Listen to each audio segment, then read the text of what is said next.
महिला बाल विकास मेड़ता क्षेत्र के शहरी व ग्रामीण क्षेत्र की कार्यकर्ताओं ने आज उपखंड अधिकारी पूनम चोयल को ज्ञापन दिया, वहीं अपनी समस्याओं का अवगत कराया। साथ ही महिला बाल विकास अधिकारी नीतू शर्मा के नाम कांता व ममता को ज्ञापन सौंपा। आंगनबाड़ी कार्यकर्ताओं ने बताया कि दिन प्रतिदिन काम बढ़ता ही जा रहा है। पोषण ट्रैकर, PMVY, मिल्क, जूम सहित कई ऑनलाइन ऐप है जिन पर उनको लगातार प्रतिदिन काम करना पड़ रहा है।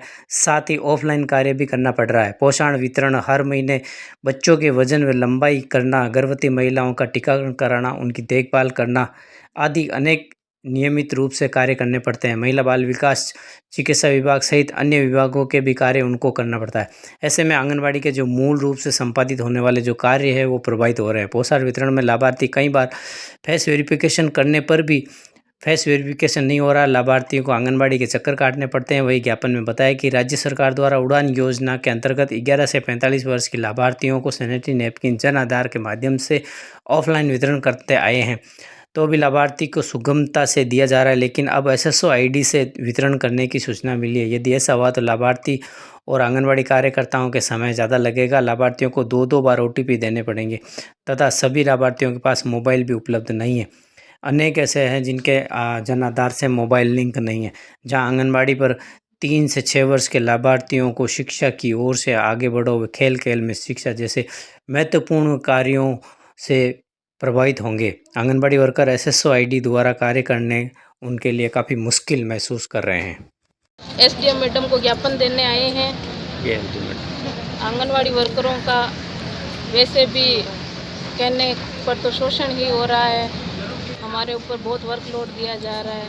हम ऑफलाइन काम कर रहे हैं, ऑफलाइन सैनिटरी नैपकिन जो राज्य सरकार द्वारा प्राप्त है वितरण कर रहे हैं, फिर भी हमें SSO ID के माध्यम से देने के लिए बोल रहे हैं।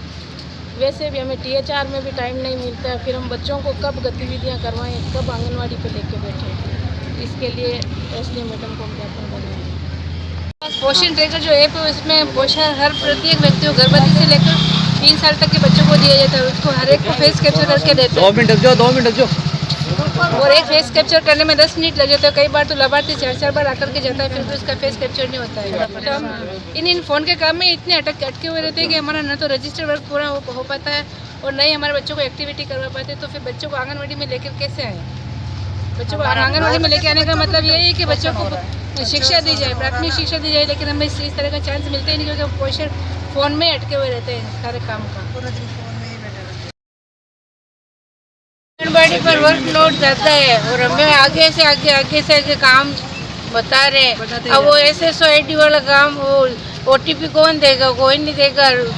लड़ने वाले हम ही हैं, हमारे ऊपर आते हैं सारे कि ना OTP किस बात की दे, क्या दे, और है ना सब वर्कलोड है। बच्चों को कैसे पढ़ाए हम? फिर बाद में वो बच्चे तो पढ़ भी नहीं पाते हैं कि बच्चे नहीं है, वो नहीं, तो हम क्या कर सकते हैं बताओ? सब गतिविधियाँ भी करो और उनका फेस कैप्चर लो, पोषण वितरण करो और सैनिटरी नैपकिन दो और उनका वो ऑफलाइन कर रहे हैं, फिर ऑनलाइन और करो।